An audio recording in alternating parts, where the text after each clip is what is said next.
Hello, everybody. Good afternoon. Thank you for coming to this neighborhood meeting for the Montessa House Plans project. We're going to wait a few more minutes just to let additional folks trickle in case anybody's running late. So yeah, we'll be waiting for a few more minutes. Please hang tight.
Okay, all right, it's 6:05, so I think we're going to go ahead and get started. Thank you again, everybody, for coming to this neighborhood meeting for the Montessa House Plans.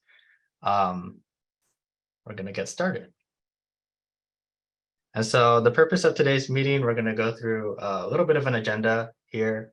We're going to first kick it off with some introductions about who is here from the city, along with who is here from the project applicant team. Then I'm going to go over the purpose of the neighborhood meeting, just to get a sense of why we're all here today. Then the developer, the project applicant, is going to give us a brief presentation on their project proposal. Then we're going to kick it back over to me. I'm going to go over the next steps in the development review process for this project. And then we're going to open it up to the floor for attendees here tonight to ask any questions or provide any comments they have on the project proposal. So to kick things off, we're going to start off with some introductions. We have myself here. My name is Noah Rambawa. I'm an assistant planner with the City of Vacaville's Community Development Department. In addition, from the city, we also have Albert Enolt, who is our senior planner, Payman Bevand, who is our planning manager, Aaron Morris, who is our community development director, along with Gwen Owens, who is our city traffic engineer. We also have a number of elected officials and planning commissioners here tonight who are here to listen to the meeting as well. From the applicants team, we have Matt Avital, a principal with Ascenda Capital, Jeff Potts, a principal with SDG Architects, and And let me see. Oh, and Kelly Cordano from Greystar, who is the property management company for this project. So the purpose of tonight's neighborhood meeting is to formally introduce the proposed house plans for the Montessa subdivision. Many residents have received new project notices and may have seen the notices online. And so this is just, again, to formally introduce the proposal and to help provide an opportunity for city staff and the applicant team to have a dialogue with residents, get feedback, and see your questions about the project proposal. And also ultimately to update you all on the next steps in the development review process. And so now I'm going to kick it over to Matt Avital and his team to provide a presentation on their project proposal, their proposed house plans for the Montessa project.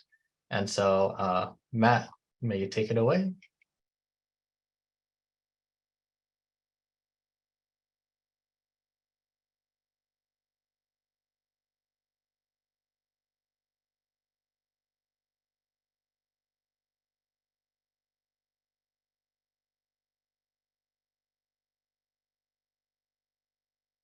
Okay, it looks like Matt is having some audio problems. We also have Jeff Potts, who is with the architect, who is the architect for the project proposal.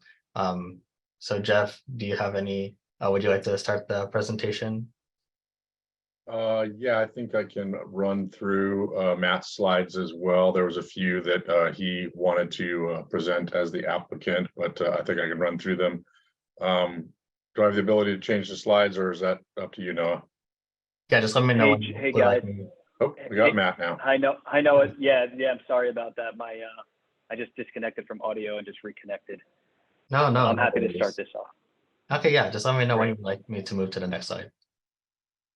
Okay, yeah, if you could just move over.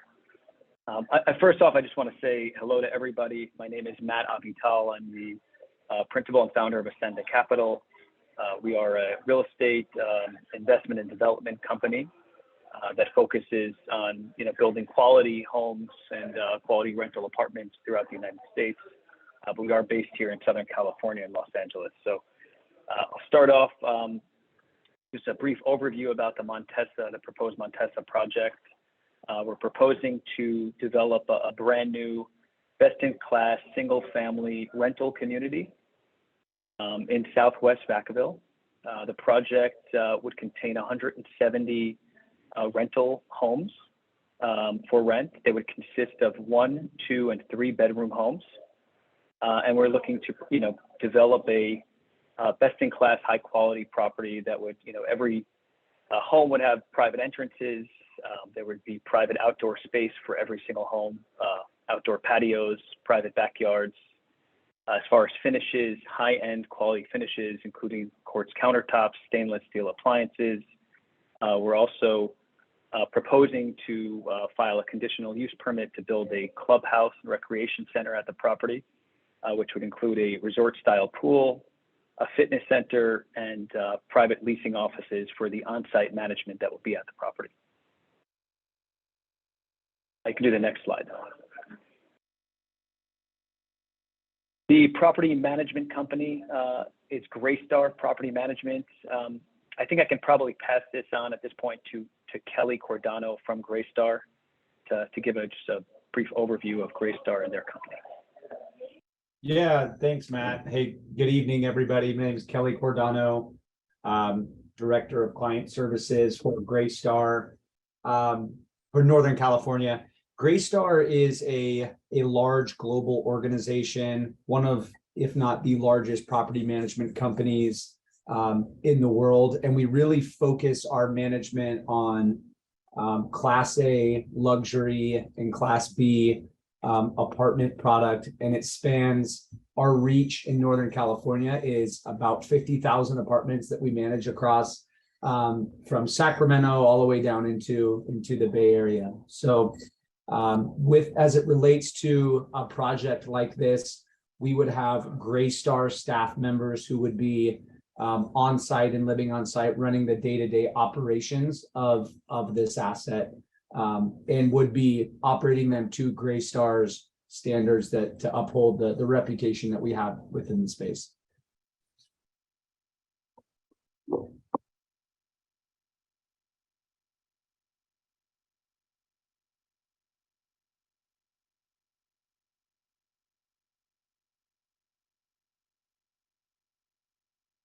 Matt, would you like me to jump in here? Or did we lose Matt again? I'm gonna Sorry, go I was on mute. ahead, I was on Noah, if that's okay. Good evening, Jeff Potts, SDG Architects. We've done many projects over the years in Vacaville. This is just a quick rendering view facing towards a few of the homes that back onto California. You can see in the view that there are paseos between every couple of homes that lead you back to the 1-bedroom JADU and the 2-bedroom ADU in the back. There are separate 1-car garages, 2 of them on each unit with a driveway space on each unit. Go ahead to the next slide, Noah. So the homes will be designed with the same level of detail, and Vacaville will enforce and expect the same level of detail as a for sale product. There are 3 basic unit types, and when I say that, that's the main house and the JADU. 2 of those are single-story units, and 1 of those is a 3-story unit. There's 3 elevation styles, more of a clean kind of modern look than some of the older traditional looks that you might get in some neighborhoods with a mid-century modern prairie and a modern farmhouse with varying details of siding, stone, brick. As noted, the paseos between the units provide some larger setbacks in between those units as you proceed down the street, and the project is over 80% single-story units. Go ahead now. The existing neighborhood is buffered by the EVA and a hill and is slightly above this property. Across California, the neighborhood is obviously buffered by California, and there's a much larger setback and some landscaping along the California side with the other side adjacent to the park. I know parking is an issue for some. Project is very well parked.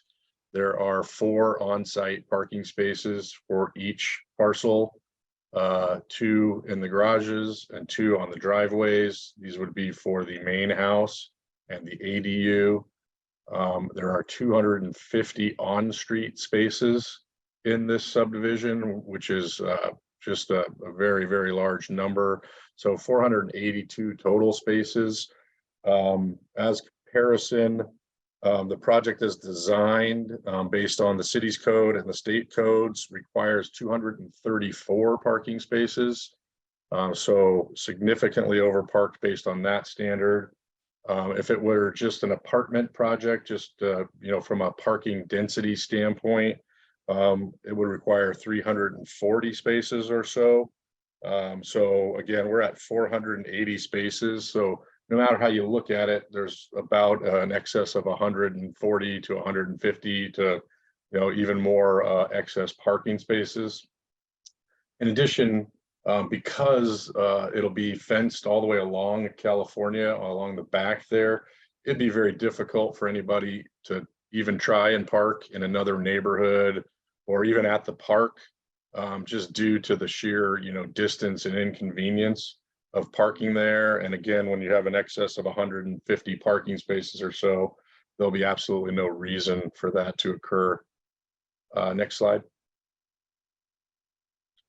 This is just a quick blow up of a couple of the units side by side. So there are 2 different single story plans. They have 2 different JADU configurations, both 1-bedroom. There is a single ADU design, which is elevated to match whatever building it's on the same lot with. So there's various elevations for those. You can see all of the green space at the front of the units and going back into the paseos will be maintained by the on-site property management group and on-site maintenance. And so you're going to find that it's a very highly maintained, well-maintained neighborhood. Sometimes better even than a traditional neighborhood where you might find a neighbor or two who don't maintain their property quite as well as everybody else. Each of these units, as Matt mentioned, has a yard space, and you can see those in the hatch patterns that are colored the same color as the particular units. So the main house yard spaces in these particular lots are 575 or so to 650 square feet or so. The JADU spaces are 165 to 200 feet, and the ADU is about 480 square feet of yard. Those will be fenced in and maintained by the resident within there, but not visible from the street. Also, just want to note that this particular lot diagram is shown on the absolute smallest pair of lots in the neighborhood. So most lots are a little bit larger, whether it's a little deeper or a little wider. So you'll get some larger yard spaces and clearances between the units. Next. Jason, would you mind just giving a bit background about your company? Yeah, I'm Jason with Premier Homes. We are a small building company up in the Sacramento region. We do a lot of projects that are for sale projects as well as build for rent, which we'd be teaming up with Ascenda Capital on this project. A little background about us. Our partnership with Ascenda is very fitting in that we both strive for quality. As shown in this slide, we actually last year won both regional awards for one of our communities, a multifamily community, as well as National Community of the Year. So yeah, we're excited to be a part of this project, and we really believe it's a great design for the community. Thanks, Jason. I think that's the end, Noah, of our portion of the presentation. All right, thank you, Matt, Jeff, Jason, and Kelly for your presentation. I do want to note, because not everybody here knows what an ADU and a JADU is. An ADU, or an accessory dwelling unit, is a separate dwelling unit that is on every that for this project is proposed on every single or almost every single lot. And so this is something that the state of California has permitted. And so these are typically detached buildings that that is separate from the primary residence. And then a junior ADU or a JADU, this is another dwelling unit that is typically within the main house. And so both accessory dwelling units and junior accessory dwelling units are additional product types that will be available as part of this project. And so just to clarify on what the next steps for the city on this project is, the city will continue to document and evaluate any public comments that come in for this project. So for folks who aren't able to attend tonight, please feel free to shoot me an email. My contact info will be on the next page. You're free to continue sending me your comments and your questions on the project. Additionally, we will continue to process the project application through the development review process. And we will continue to provide public notifications as the project moves forward. And so that concludes the city's presentation. My contact information is available on the screen, my email and my phone number. Please feel free to send your comments or your questions to me via email or by phone. We also have Matt Avital's email on the screen as well. And the project information or the project website is also on the screen as well if you would like to get more information on the project. And so with that concludes our presentation. We'd like to open it up now to any questions or comments that folks here tonight have. I have some questions. This is Bob Armule. Hi, Bob. Hi, how are you doing? Good. How about you? Good, good. If you bear with me, I just got a few questions I wrote down. Have we talk about the number of units that are being built. Has anybody thought about traffic congestion on California Street?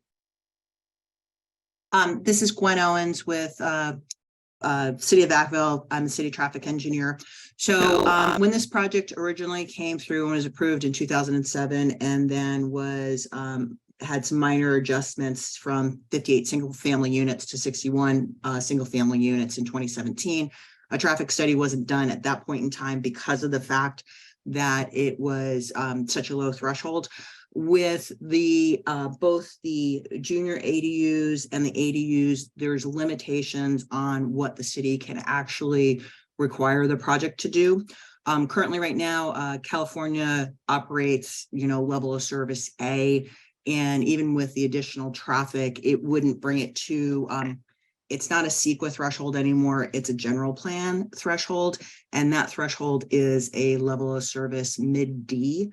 And what we look at is the AM and PM peak period. So it was just, we looked at it cursory, but even if we wanted to say, sorry, you can't have this project because you create all these additional traffic impacts, there's limitations on what the state allows us to do. And if planning would like to jump in on, the restrictions for the ADUs and junior ADUs, feel free.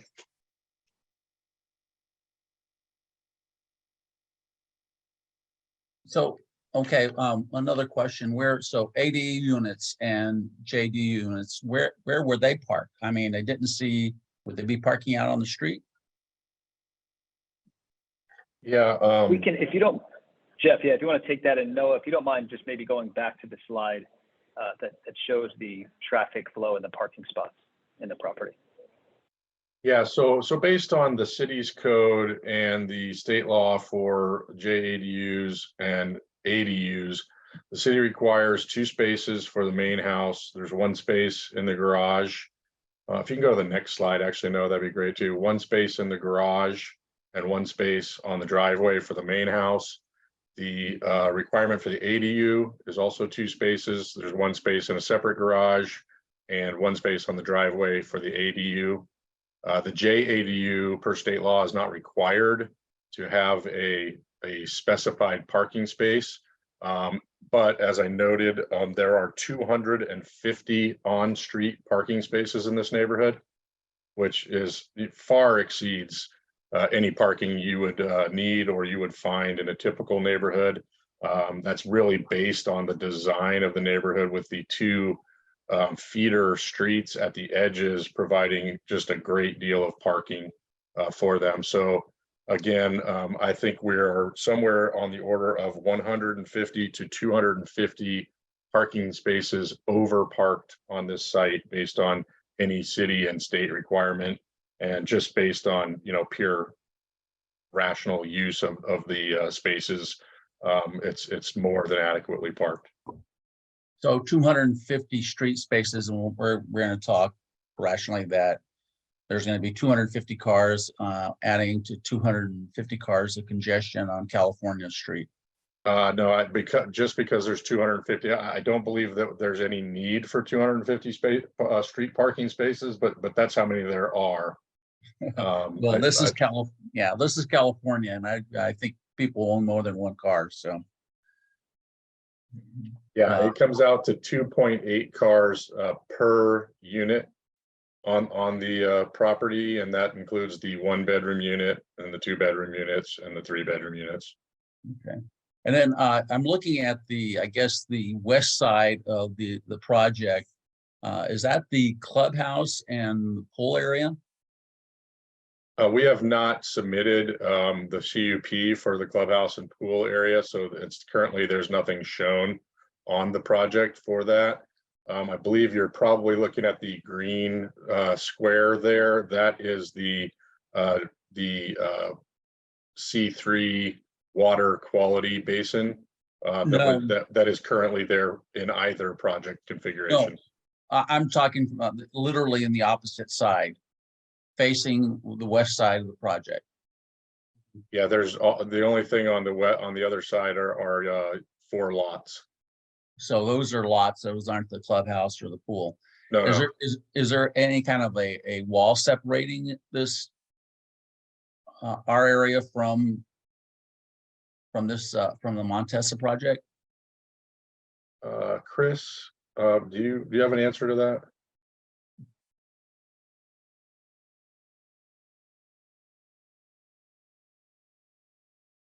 I mean, I don't know off the top of my Yeah, head. hello, can you hear me? Yep, there you go. Yeah, sorry. Yeah, there is a portion of masonry wall along that stretch, and then there's some brand new fencing along there as well. Also, you'll notice if we're talking about the west side, the lots adjacent to the neighboring subdivision, Skyview, I think it's called, right? There's a huge grade differential there. So these things are down, significantly lower than those homes. So there's, that's additional separation. Can I jump in on this? Can you hear me? Yeah. Okay, my name's Mike Humphreys and I'm at 161 Skyview Place. My fence is right there. And that lot is level with my lot. The other ones are down low, but this one is up a lot higher. It's almost 15 feet in elevation. And the fence indicated on your plans was written out to say existing fence. So I don't think you're putting new fencing in there, or are you? I would have to get the plans back out. I don't have them in front of me. I apologize. Oh, okay, I get that, Maybe- but can I throw in one thing here, is that fence is a 5-foot fence and a 6-foot fence, because it's, I don't know why they did it that way, but that's the way they did it. So that's a 20-year-old fence, and doesn't look like you guys are doing anything but leaving it there. So If it's you in could comment disrepair, on we that. could certainly, there'd be no problem for us to go ahead and replace that fence with a higher quality. Okay, can I ask with you the- one more thing real quick? The ADU unit that is right there on the cusp, you guys don't have much leeway there for the flow of what it is. So that house sitting there is literally sitting on a cliff. And when you guys graded that, you graded it off, so it's pretty out there. It's the gray unit in the western section. I'm just really worried about that going down the hill. Because Yeah, it's, Michael, just kind of as a point of reference, the current grading that's going on is based on the current approval as we're moving through the approval process. right. And so I'm just saying, if you guys lowered that, made that lot a little bit lower, that would help me out a little bit. Only because I'm just looking at that and I'm seeing this unit, which is on the west side. And I'm looking at it, I'm just saying that's an issue for me. sorry, I was going to ask you just to point out which lot, but we had some graffiti that looked Yeah. like going And on. you guys kicked me out. I don't have a, I think somebody was drawing some profanities on the screen there somehow. I don't know if Noah can bring that back or not. Noah, are you there? Yes, I am. Give me one moment, please. Okay.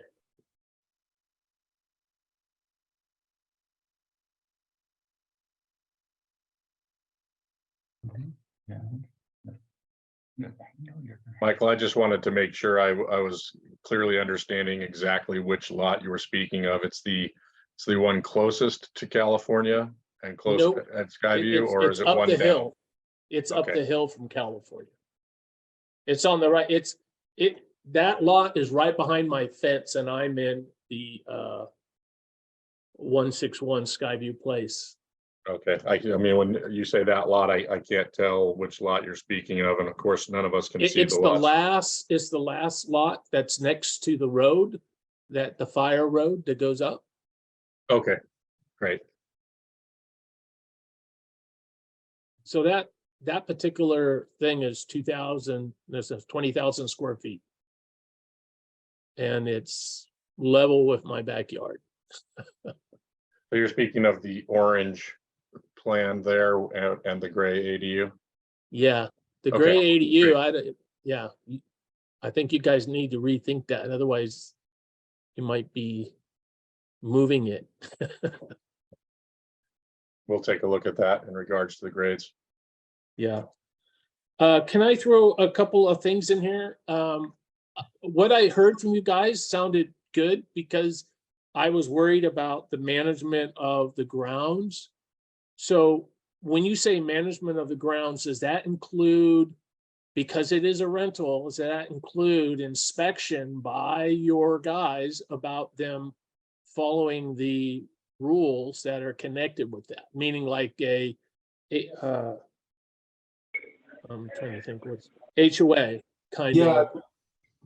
Yeah, Michael, this is Kelly with Greystar. I can answer that. So this is going to be treated like a typical, luxury apartment building, just spread out. So every resident that lives on this property is going to have to sign a lease agreement, and there's going to be rules and restrictions that they need to follow. Our staff is in charge of maintaining and enforcing those. And just from a management and leasing perspective, it's in our best interest to make sure that this place looks sharp so that it's easier for us to lease these units for prospective residents. So Can I throw something in there really Sure. quick? That grouping of those 4 units along that fence, if those were 55 and older, I'd be okay with that. I don't know if we could do that, but yeah, well,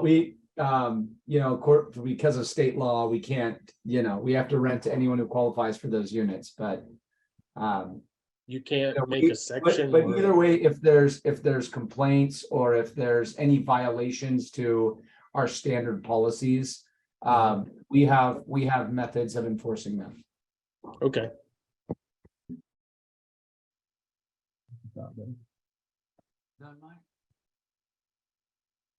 Okay, I'm sorry, guys. Margo I wants wanna to be- say something, Mike.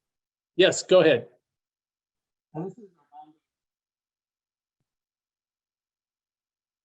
Are you talking or am I? I think somebody else wanted to say something, but perhaps their audio is not working. It's working. Can you hear us now? Yeah.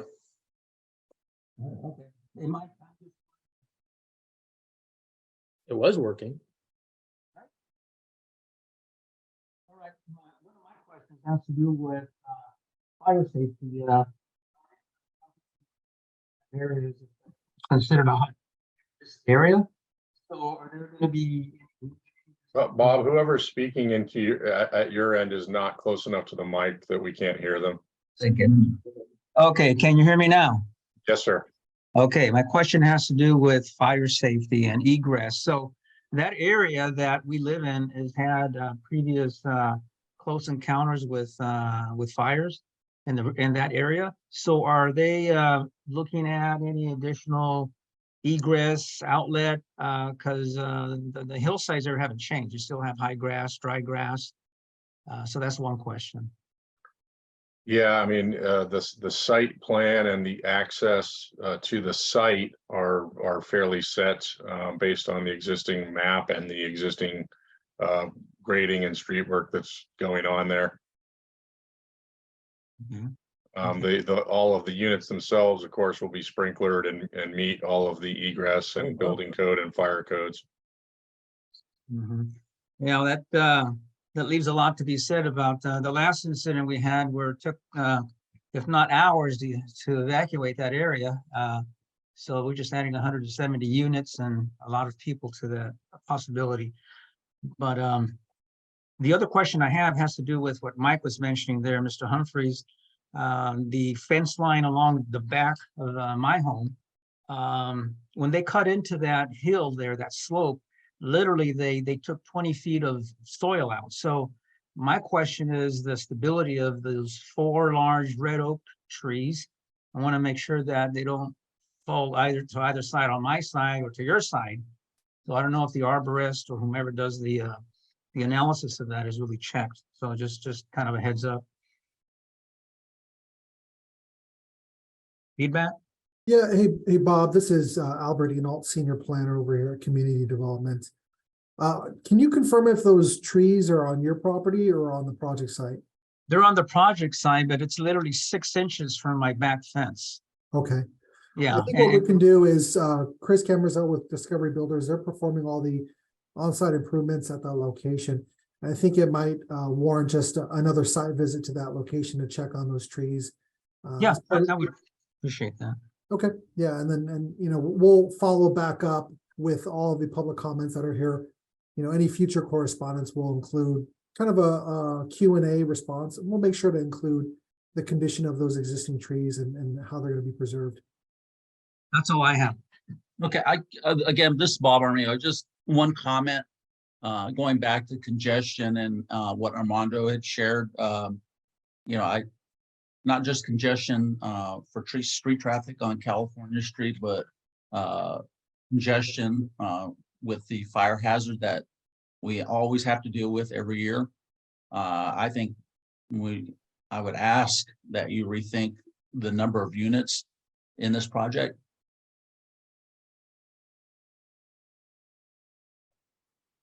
Thank you for that comment. It's something that we've heard from other developments in the city, and it's something that's on our list of things to verify and to make sure that, you know, we aren't going to create a scenario that's going to be dangerous for evacuation routes or for circulation. So we hear you loud and clear. Thank you for that comment, and we'll make sure that we'll spend some time vetting that. Can I, this is Mike Humphreys again. Can I chime in on that for a second? Last time we had to evacuate, the evacuation, we tried to go down California and it was blocked off. Then we had to go down one of the other streets and we were not allowed to go down Peabody for some reason. Literally, it took me 4 hours to get my family out of Vacaville. And I worry this is going to add to that. So I just want to throw that in there. So I'm concerned. We hear you, Mike. Okay. So this is Lou Durfus, 1213 California, across the street. Go ahead, Lou. Yeah, this plan needs to be modified. This one access point, just don't cut it. There's been a number of fires as well as landslides in this area. And to try to funnel all those people out that one exit, not going to work. You need to create an alternate, either a fire road or an alternate exit point. You know, because the next time we have, and I'm not saying we won't have it, the next time we have a fire or a flooding or landslide incident, there's going to be issues. So, you know, it's bad enough we're adding all this traffic flow to California Drive, but with one egress point from this project, you're setting up just a death trap for some of these residents. Thank you for your comment, Lou. Matt or Jeff, did you want to speak on just the circulation and for the site just one more time? Sure, Jeff, do you want to take that? Yeah, I mean, you know, all I can say really about the circulation is that it's fairly set with the access road onto California. There is a stub street to the south, but you know, that remains to be seen as to when and if that would be connected through there. So the access and the site layout in general is fairly locked in. Well, I think it needs to be unlocked and reevaluated.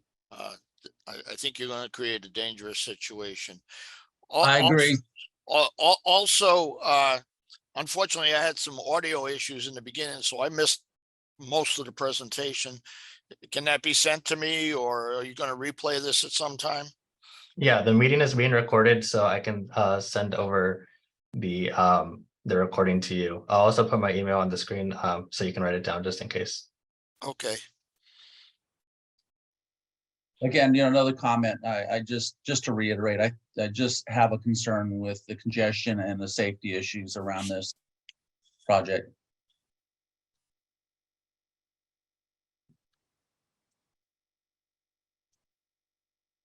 Thank you for your comment. This is Go Lou ahead. again.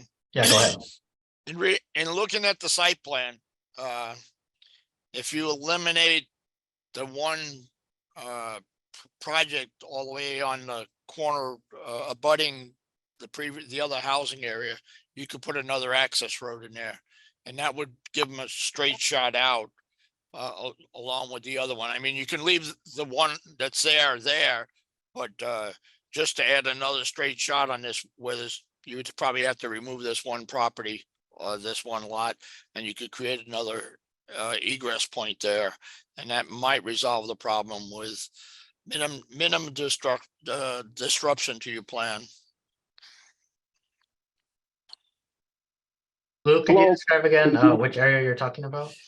Right here where the it's red and green in the corner, away from the other park. Is that the park? Yeah. Okay.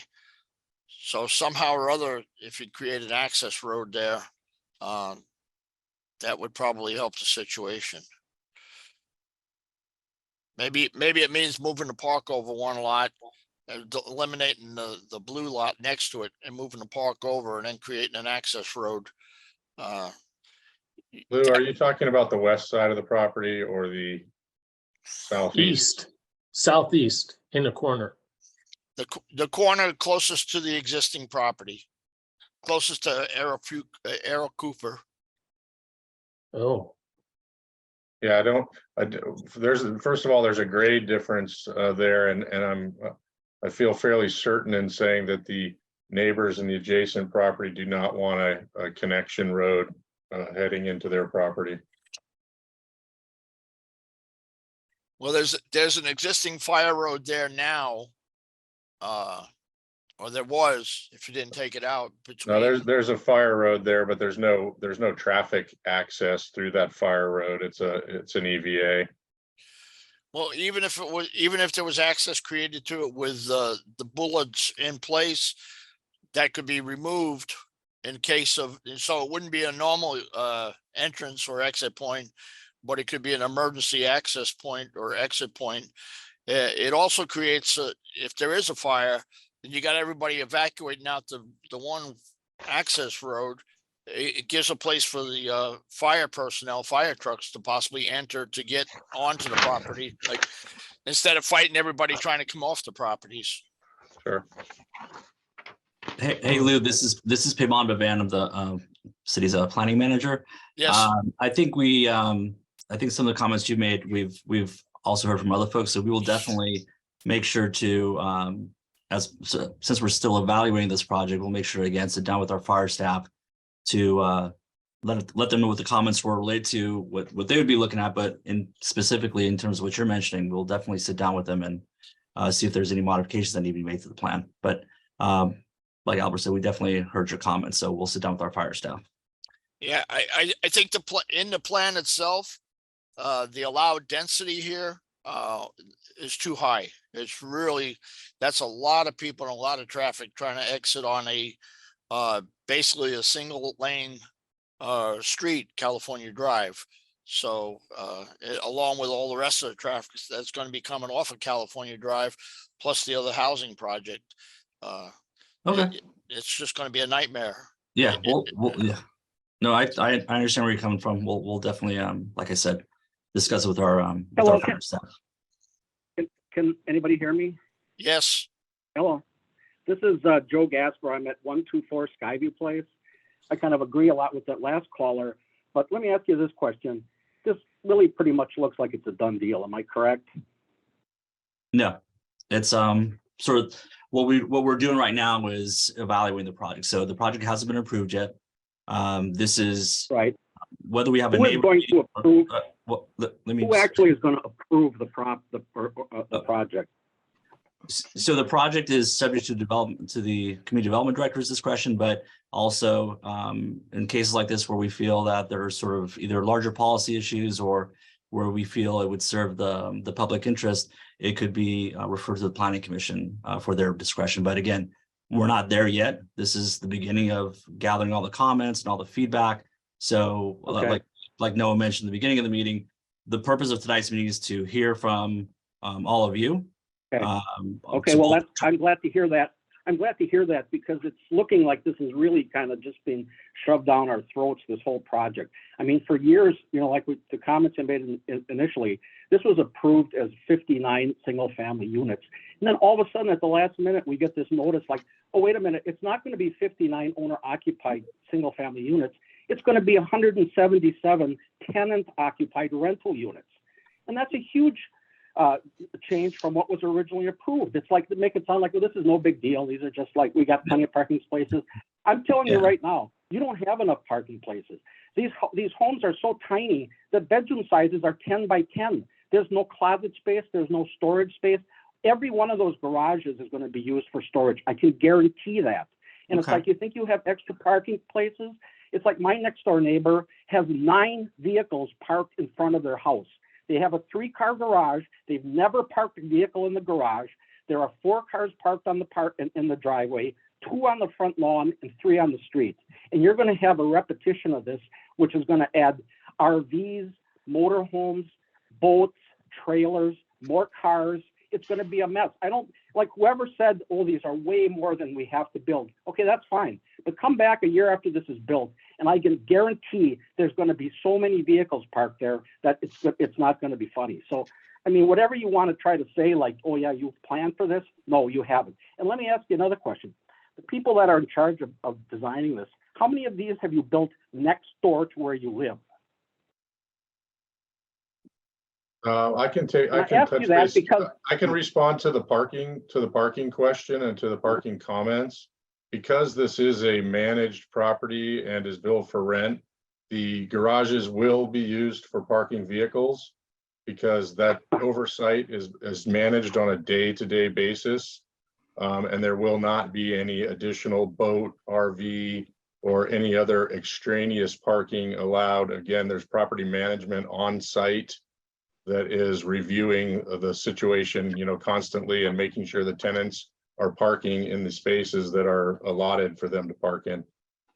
Yep, Jeff, and this is Kelly with Grace. I just wanted to jump in and add on to that. Yes, that is absolutely the case. And also, when a tenant signs a lease in a project like this, they have to register their vehicles. We have strict parking rules and regulations, and we're able to monitor, you know, where they're parking their vehicles and help enforce, you know, keeping the traffic and the parking at a minimum and keeping them using their garages. Okay, so this is Mike Humphreys. Can I jump in really quick? Hey, Mike, would you hold on a second, Mike? Yeah, sure. You know, I think as we're holding this neighborhood meeting, I'm kind of seeing people unmute and then mute and stuff and jumping all over the place. I think what might be beneficial at this point is just if you can have something to say, let's raise our hand in the chat so that way we can acknowledge you, give you the space that you need so that way you can say your comments.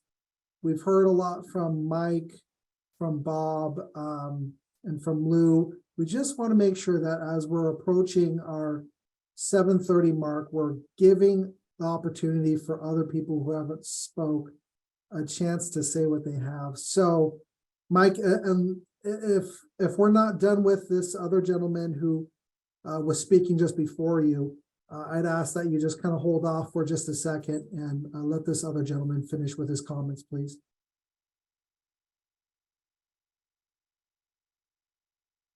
well, just going back to that, not using the garages. These units are so small, there isn't any storage space for these people. Where else are they going to put all their stuff? I guarantee they're going to be using those garages. I don't care, yeah, I'm sure you're going to make all these rules and regulations. 6 months later, they're all going to be full with storage equipment. I can guarantee that. They have no other option. There's no place to put anything. These units are so tiny. The bedroom sizes are 10 by 10. Do you know how small that is? Well, yeah, I It's can like you respond put to a that. bed- Once you put a bed again, and a dresser in there. That's it. would you like my response, sir? Sure.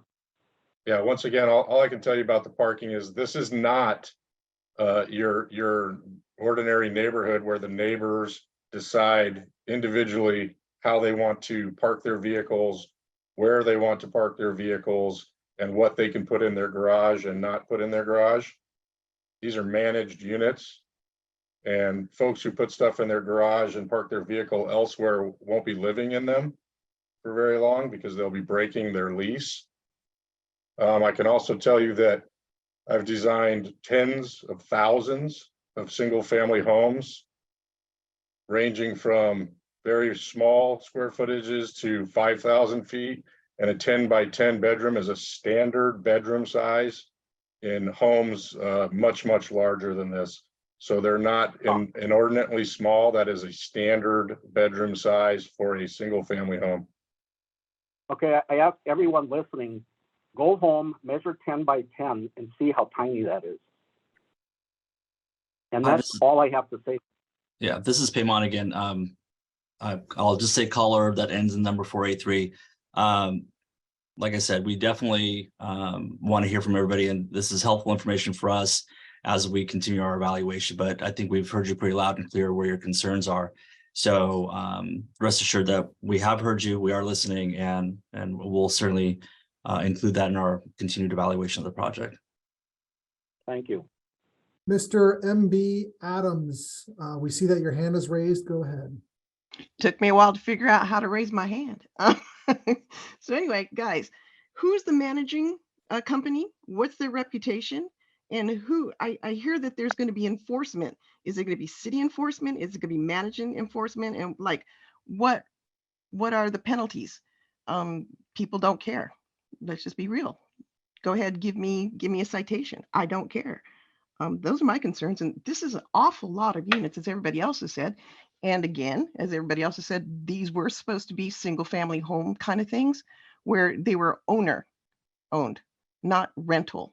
So I'm not sure why we're going back to rental, because originally way back in the day, a long time ago, this was almost the same thing proposed. I've been in the area for, I don't know, 55 years. So this is, once again, we're going back to apartments. I don't care what you call it, they're apartments.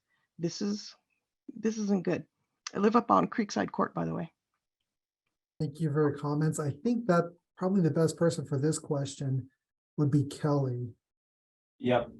Yeah, I'm happy to answer that question. And I work with Greystar Property Management, and we manage a really large global portfolio. We have a regional based operations platform. We have offices in San Francisco and in the Roseville area that we run our Northern California business. And you can look up information on Greystar and our reputation. We're have a great reputation in the industry in terms of quality of product that we manage. And we're not a slumlord by any means. I can promise you that. But happy to circulate information on Greystar as a company after the fact. But as far as enforcing our restrictions and our lease policies, we don't mess around with those. These are rental units. We have, the neighbors, and it's in our best interest for us to be able to lease these units to ensure that everybody's following along with these policies. So when somebody enters a lease agreement with us, if they violate any of the terms of the lease, then they get a notice, they get a warning. If they violate it again, then they get a 3-day notice.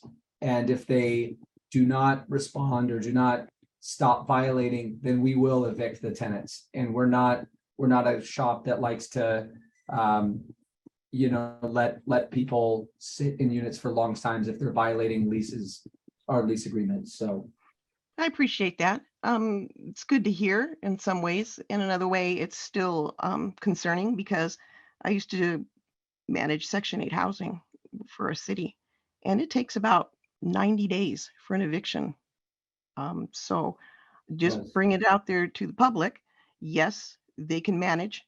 Yes, they could probably do a good job, but it's a long, painful process.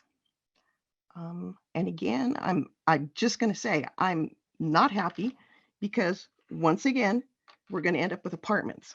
And that has seemed to been the goal for this particular plot forever.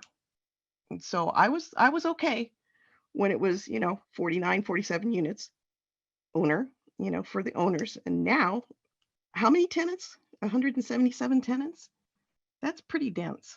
So, and the fires, of course, and everything else is, but guys, I can't, I don't like this. So thank you very much for answering our questions. And I'm looking forward to see what you guys come back with after taking all our comments. Yeah, thank you, MB, for sharing your comments and for coming here today to express your thoughts on the project.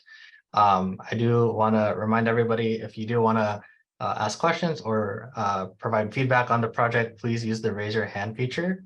If you're using a computer, on How do the you get that? bottom toolbar, there should be a reactions button. Click the reactions button, and there'll be a button that says raise hand. If you are calling into the meeting via a telephone, please dial *9 in order to raise your hand as well. And so I see that Mike has his hand up again. Mike, I'm going to let you speak for a short second, but I also want to make sure that anybody who hasn't spoken, who does want to speak, please raise your hand as well, just so that way we can hear your comments. Okay, real quick is the management company. How long is your contract? you mean for the leases, the contracts between us and the tenants? I want to know how long you're going to be here managing it, the whole project. So the property management agreements usually get executed closer to the project delivery.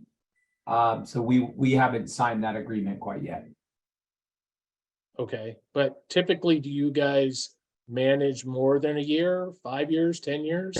Yeah, absolutely. Our goal, just from a management company perspective and a business, it's not profitable for us to be short-term because it takes a while to onboard and get a system in place. So ideally, we manage for 5, 10 plus years. Okay. Only one more thing, this is the last thing I'm going to ask about, is where is that clubhouse and the swimming pool going to be located?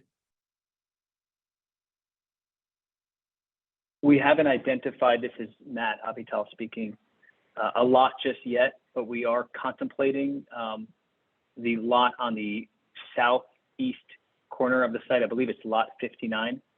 It's the lot that's adjacent to Keating Park. Okay. Yay. All right, thank you, Michael, for asking your questions.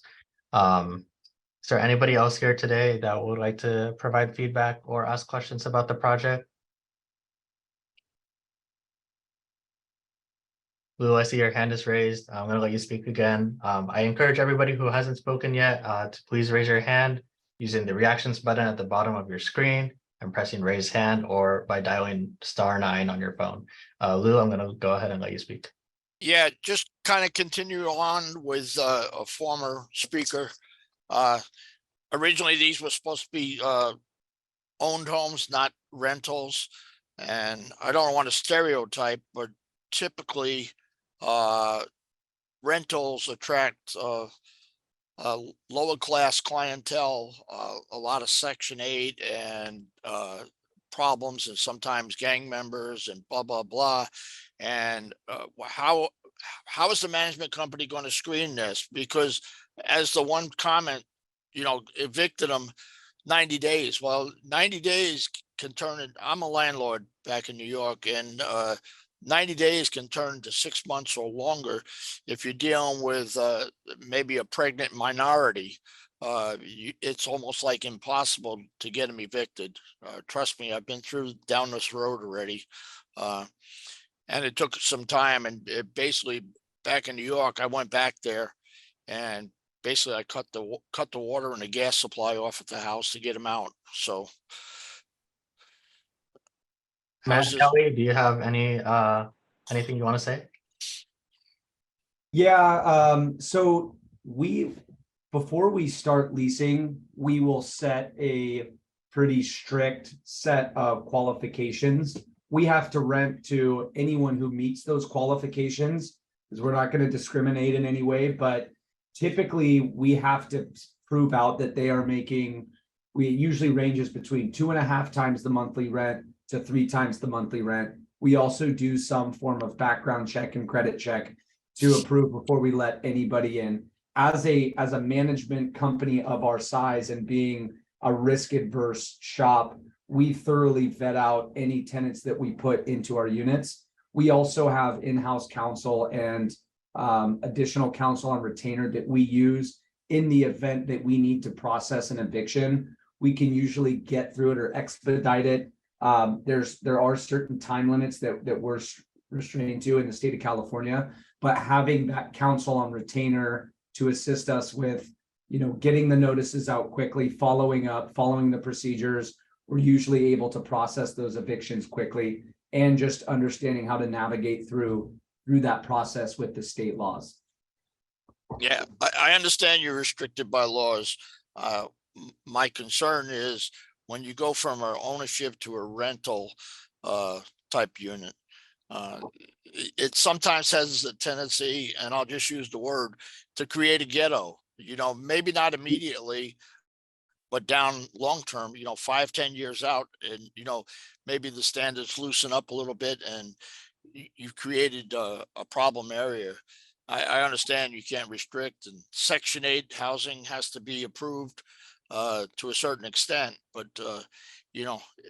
sometimes it's really hard to screen these people because they fall through the cracks, or they got people taking the calls, and they get in there. So anyway, thank you for your response, and I hope this doesn't turn into a low housing ghetto, because that will definitely decrease everybody's property values in the area.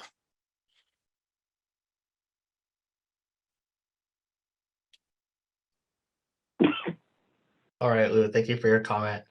Bob, I saw that you had your hand up next. Since you've spoken before already, please say anything that hasn't been said already. If you have anything new to add, and then Rob Donagro, you'll be next.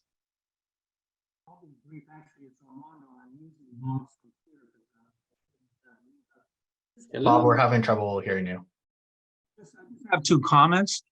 From a bird's eye view, looking down at the geographical footprint, did they consider look at the density there of the El Matador Park? Bob, I'm having trouble hearing you. Did your staff look at the density of the adjacent trailer park just about 100 meters across the street from your proposed housing project, as far as the same issue with density and egress and transportation and traffic? Bob, I'm sorry, your audio cut out in the middle there. Could you say that again, please? I guess my concern is, or my question is, did your staff review the overall geographical footprint of the adjacent trailer park? If you're proposing a housing 177 units, and across the street you already have a larger area of high density trailers, I mean, that just adds or compounds what we've already discussed on density.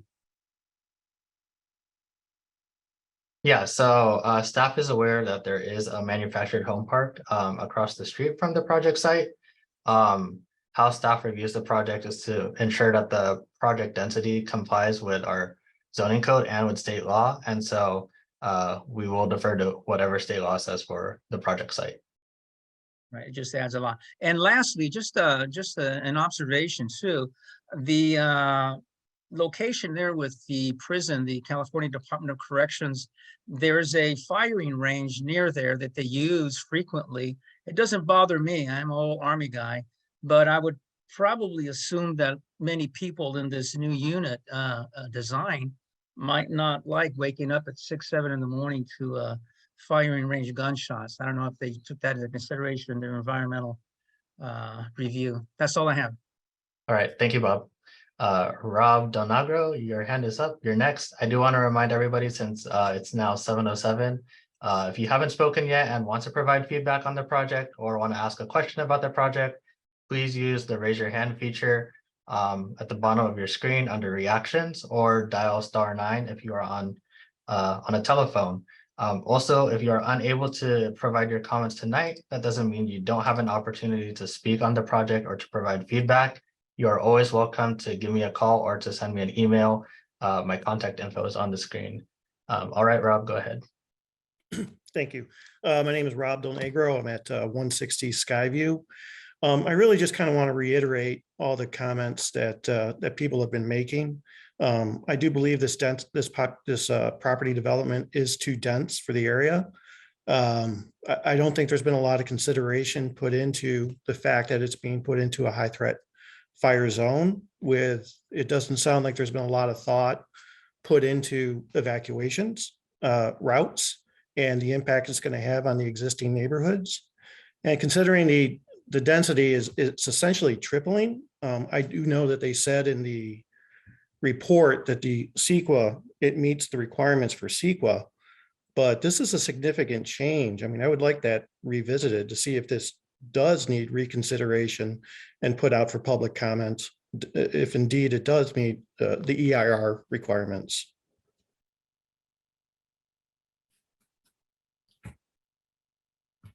Thank you for your comment, Rob. Is there anybody else here today that would like to provide feedback on the project or ask a question about the project?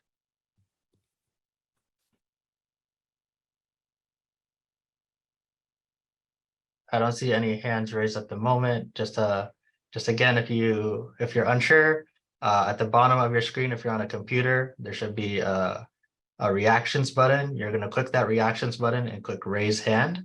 If you're on a telephone calling in, you're going to dial *9. And then, of course, if you're having difficulty raising your hand and providing feedback tonight, or if you come up with something later, again, you're always free to give me a call. My phone number is on the screen along with my email.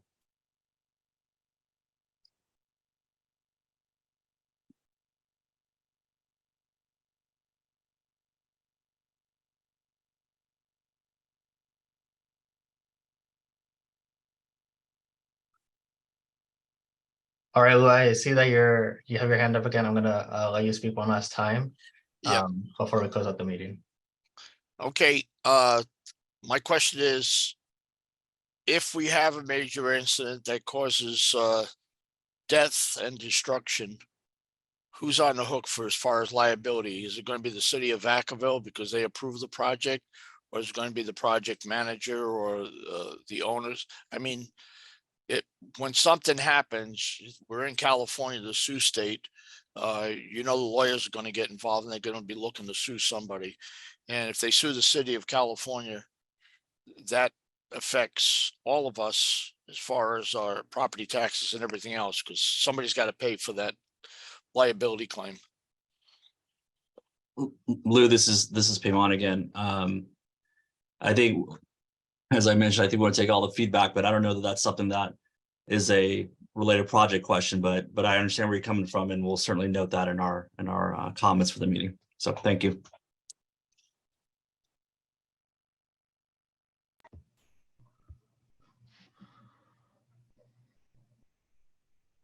Okay, all right. Before we close out the meeting, I do see that John has his hand up. I haven't heard from John yet, so I want to give John a chance to speak. But I think John will be the last speaker tonight. Again, if you weren't able to speak tonight or provide feedback, My contact info is on the screen. Please feel free to give me an email or give me a call. John, go ahead. Hi, thank you. I just wanted to comment on, the fact that the change, the proposed change to the development is definitely extreme, and I think it's hard because there hasn't been much communication to the community about the approval process that this new proposed development is going to have to go through. And is it going to be from square one, or is the development going to be able to start where the other development left off? And I think given, all the talk about how developers are using the builder's remedy to get around local building codes, I think that's just a concern that this, originally was a development that was approved and went through an approval process for 59 home-owned units. And it's not like it's not like the units doubled, they tripled.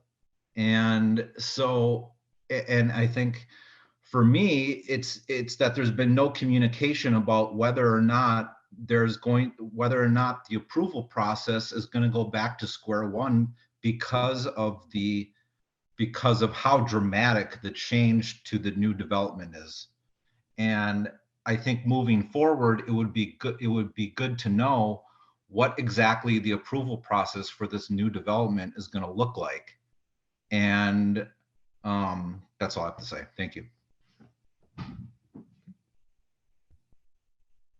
Thanks, John. That's a really good piece of feedback for staff, especially when we're trying to communicate with the public and keep them well informed. So, from time to time, it's good to be reminded whether or not the information that we're sending out to the public as part of our noticing process is enough, or there are different ways that we should be phrasing it.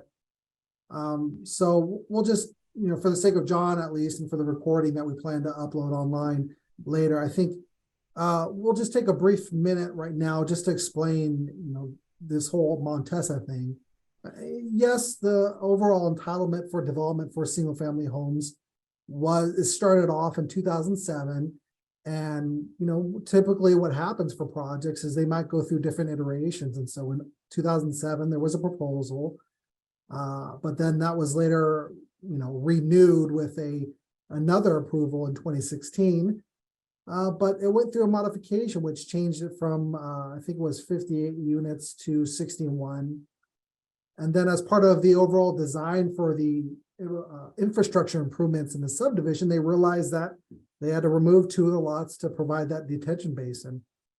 So when an approval is given to a subdivision to a landowner to build improvements like roadways, curbing, gutter, and streets, they can continue to move down that path of building those improvements, but they also have to obtain approval for house plans. And I think that a lot of the neighborhood residents may have received notification about previous house plans that had been approved for this area. It was poised to be built by Discovery Builders.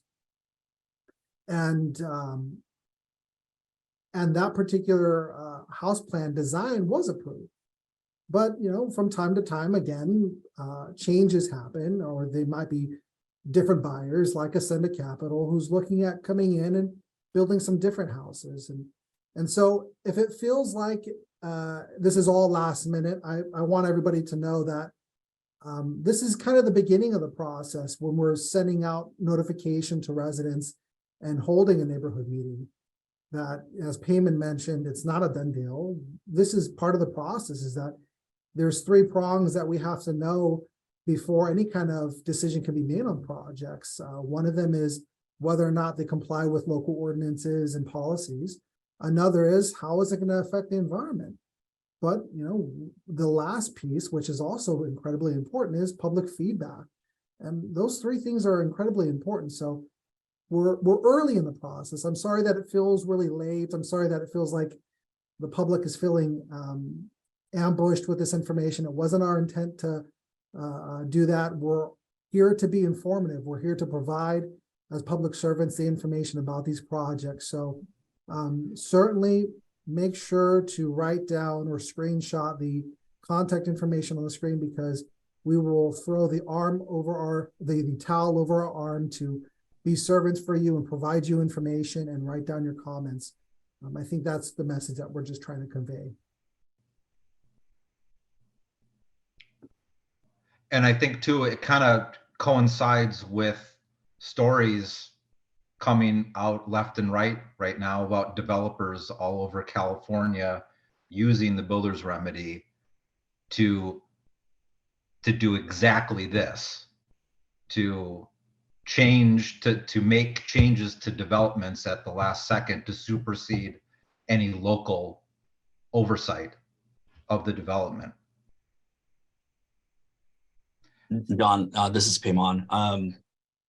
Just to sort of follow what Albert's mentioned, I mean, look, I totally understand where everybody's coming from. This is a project near where you live. You definitely have a lot at stake in making sure that, you want to protect your quality of life. That is really at the heart of everything that we're trying to do, which is to make sure that we've heard from neighbors. Now, that doesn't mean that we're going to agree with everything and that we're going to disagree with everything, but the point for tonight is to do what we're doing, which is hearing from you all, whether it's great fear or some fear. We want to hear from you so that we can absolutely take that into our consideration when we're evaluating the project. And as I mentioned earlier, no, this is not a done deal. And I don't mean to say like it's a bad project, it's not a done deal. No, this is the process that we have to go through to make sure that we have reached out to our community, to make sure we have heard from them what their concerns are. Sometimes, looking at those neighborhood concerns actually can make the project better. Sometimes it can sort of help us, again, evaluate whether there is support for it or not. But it's not late in the process. It's really early in the process. And that's why you've been noticed. That's why we will continue to notice you as a project, moves forward to different phases of it. But please don't let tonight just be the last time you speak on this. There's Noah's information. If you go to the city's website and under community development, you can find my information and Albert's information. So, I think this needs to be something that we work with our residents on, work with the neighborhood on. So please don't feel like tonight's the only night that you're going to be able to comment. If you forget to mention something tonight, even though you've spoken, or something else comes up, or if you end up talking to your neighbors and they weren't able to make it tonight, or they have some concerns, just honestly, please feel free to share that with us. If we don't hear from you, then we're not going to have all the feedback that we need that's going to make the project better. So it's not a done deal. We're going through the process. Your information helps, your feedback helps. And certainly this is something that the applicant's going to take to in responding to your comments. That's going to be our expectation. Did you hear what the neighbors said? What solutions do you have? But this is all part of the process that we have to go through, that we want to go through. So don't feel like, again, tonight's the night and that's it, that it's a done deal. This is really sort of the beginning of us working together to hopefully put a project together that we can support, and that's at a sort of higher level meets obviously all zoning standards and general plan and all that. But it's essential that you all continue to take part in this if you're willing. So that's what our hope is. So I appreciate everybody commenting tonight and take the time out of your evenings to hang out with us. So thank you. This is Lou again.